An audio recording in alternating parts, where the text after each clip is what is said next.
al año 1992, cuando al poco tiempo de que Carlos Menem era presidente de la Nación, veo, le cuento a la audiencia, agita afirmativamente su cabeza Carolina Romano, porque fue la primera vez que se comenzó a conocer que estábamos vendiéndole armas, cañones, morteros, cosas que matan gente, se las estábamos vendiendo a Bosnia, a Herzegovina.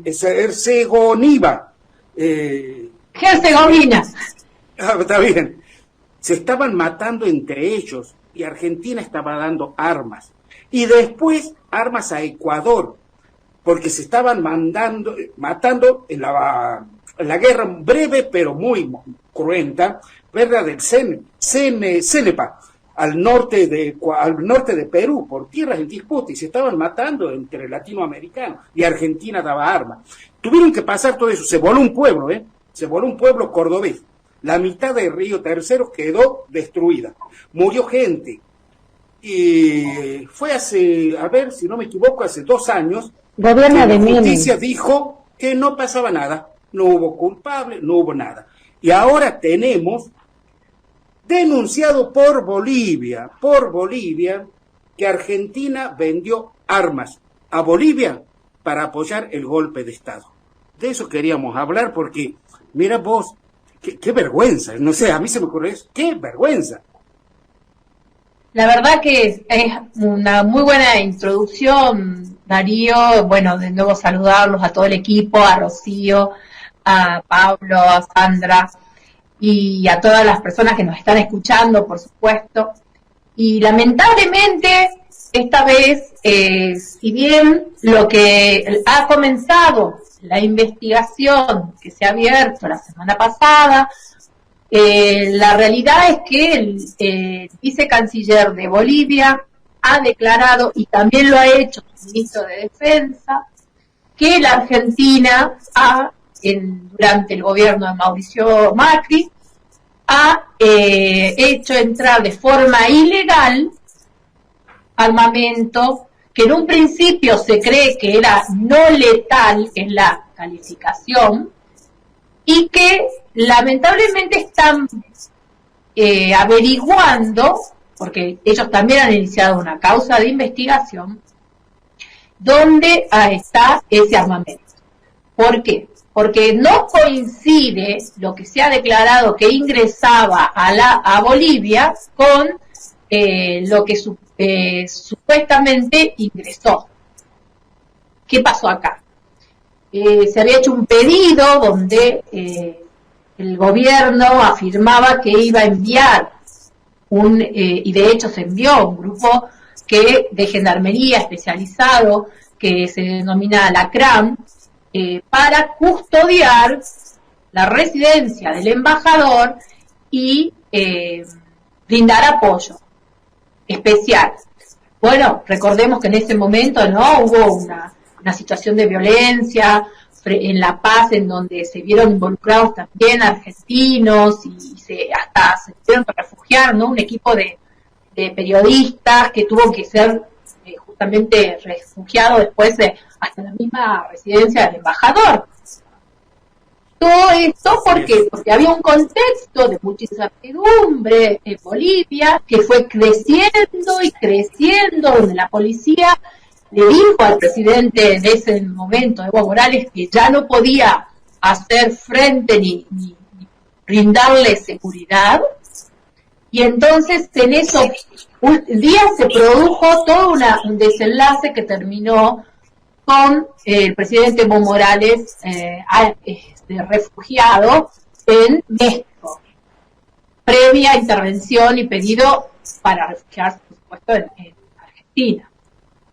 En ese momento, si bien se afirma que no hubo un pedido oficial, lo que se trataba es que no había condiciones tampoco de garantía para que pueda estar en ese momento, ¿no?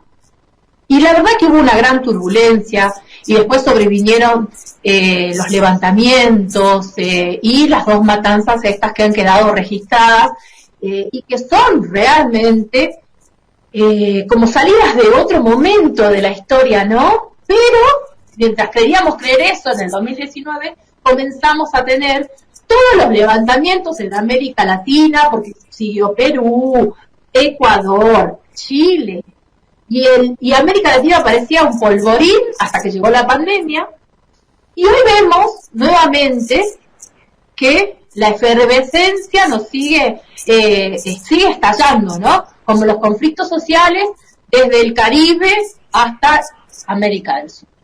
En ese contexto, tenemos que entender que tenemos este triste antecedente en donde Argentina en ese momento comerció de forma ilegal estas armas, donde estuvo por unos efímeros momentos preso el expresidente Carlos Menem, y donde ahora comienza todo un proceso de investigación en el que hay tres caminos.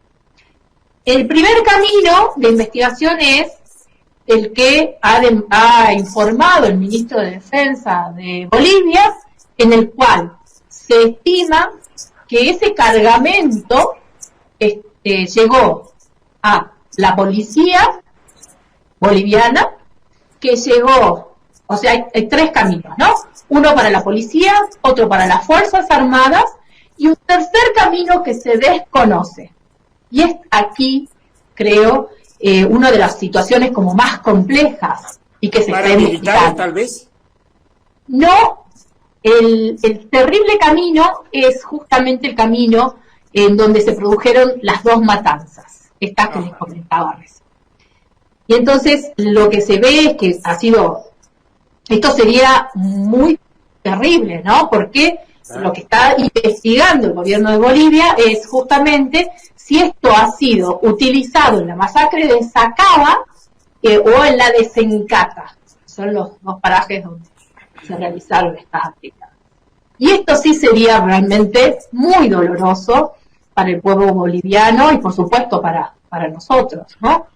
Porque sigue manchando la relación que tenemos, y principalmente esa relación que tenemos desde el norte argentino con Bolivia, que a veces desde el sur de nuestro país no se entiende, ¿no? Es más, nos quieren chicanear en algunos momentos cuando nos quieren decir que somos bolivianos, ¿no? Cuando ellos creen que eso puede llegar a ser una chicana, cuando tendríamos que estar orgullosos de que nos digan que somos parte de esa América profunda y en la que tenemos más coincidencias que con el mismo sur de la Argentina. Totalmente. Vos sabés que esto me lleva a mí a preguntarte, Sandra Muñoz también quiere consultarte, pero quiero hacerte esta consultita, digo así para no asustar porque es terrible, me parece. Sí. Siempre se sospecha que los golpes de Estado, bueno, se descubrió además, se determinó, el plan Cóndor pergeñado en la Escuela de las Américas, ¿no? Ni más ni menos que por los Estados Unidos, y que cuando caía un presidente era porque la CIA estaba detrás. La sospecha de la CIA sobrevuela esta, y no es solamente una película yanqui o una novela, sino que sobrevuela lamentablemente. Y ahora se ha conocido recientemente de que precisamente por el tema del golpe de Estado también se habría pedido ayuda a los gobiernos de Brasil, Bolsonaro, léase, Dixit, o Piñera mediante Chile. Te quiero consultar, y simplemente esto obviamente no hay una investigación, sino tu parecer o intuición a partir de las experiencias y de lo que existe. ¿Se pudo haber intentado, con estas asonadas también sonado que vos mencionaste, hacer una reedición de aquel terrible plan Cóndor? Bueno, yo estimo que por supuesto estamos en otro contexto. Claro. Principalmente estamos en otro contexto y que sí tiene mucho que ver el contexto, porque el contexto del plan Cóndor, de las escuelas de las Américas, respondía ideológicamente y doctrinariamente en este contexto a una realidad que tenía que ver con la Guerra Fría, con las luchas ideológicas del comunismo versus el capitalismo, ¿no? Entonces, con dos bloques, con toda una trascendencia histórica que llevó a dividir el mundo realmente y a generar estas estrategias de guerras de baja intensidad, las que se denominaron guerras proxies, ¿no? Que se daban en Afganistán, donde se iban midiendo fuerzas y donde se generaba también este negocio de las armas, ¿no? Que claro, son las industrias que mueven el mundo. Pero en ese sentido creo que hay una realidad que está marcada por la presidencia de Donald Trump, para responder a la pregunta, y que Donald Trump tenía o rememoraba en algunos casos este tipo de confrontaciones, ¿no? No sé si responde a la pregunta, pero teóricamente no podemos dejar de pensar en la gran influencia que ha tenido Henry Kissinger para todo el mundo, y especialmente para América Latina, y esas frases célebres del intervencionismo estadounidense, y que obviamente ya no son solo una teoría de conspiración, sino que son una realidad. Estados Unidos ha intervenido y están las pruebas, y ellos mismos han brindado las pruebas al mundo de su intervención. El mismo Kissinger, para mencionarlo, daba como ejemplo de que si América Latina, los países no sabían votar, Estados Unidos tenía que intervenir. Y esa era la máxima. Carolina Romano, con la ahora te dejo con Sandra Muñoz para que tengamos tiempo para, agotarte. Por supuesto, no hay problema. Carolina, ¿cómo estás? Buenas tardes.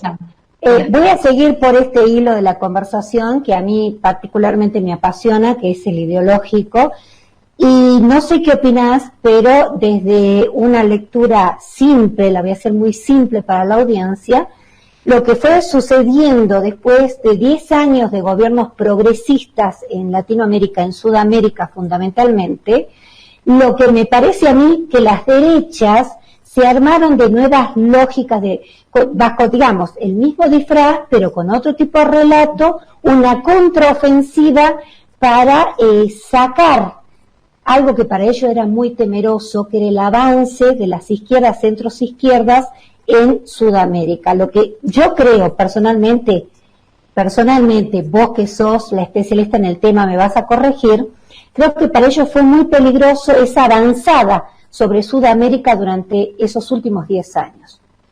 ¿Vos lo ves de esta manera o no? Sí, coincido, Sandra, pero bueno, hay muchas lecciones aprendidas también en ese sentido, ¿no? Porque lamentablemente los casos de corrupción que sacudieron a toda América Latina ayudaron a que la derecha vuelva a ganar espacios. Y lamentablemente hoy toda América Latina está en esta grieta en la que nosotros la vivimos y que parece que es muy redituable, porque siempre se eligen y se transforman los discursos para seguir estando de un lado o del otro, ¿no? Uh-huh. Si se reinventaron, entonces ahora estamos los corruptos contra los no corruptos, o sea, los santos contra los demonios, los buenos contra los malos, los que quieren a la Cuba libre, los que quieren a la Cuba sometida, los dictadores, ¿no? Cuando en realidad el contexto es diferente. No puede seguir siendo América Latina la región más desigual del mundo, con las riquezas en recursos naturales, con la juventud que tiene América Latina. Es el continente de personas más jóvenes que no tienen o no vislumbran un futuro. Y eso es imperdonable para la derecha, para la izquierda, para el centro, para todas las instituciones latinoamericanas, que en algún momento se agarran de esto, se aferran de estos discursos para seguir dividiendo a la sociedad, cuando en realidad los reclamos sociales se van a seguir profundizando, y lo hemos visto a lo largo de toda América Latina, porque son reclamos reales, son reclamos verdaderos, son reclamos que buscan primero, ascendencia social, que buscan el desarrollo humano para ese concepto que alguna vez se trabajaba, que tiene que ver con generar un espacio para encontrar el desarrollo de cada uno de sus individuos. No podemos generar en nuestras sociedades, con la riqueza en recursos que tenemos, espacios de desarrollo inclusivo. Y es una vergüenza que se disfraza en estos discursos, en estas bombas de humo, para no dar la cara y para no hacer frente a las realidades.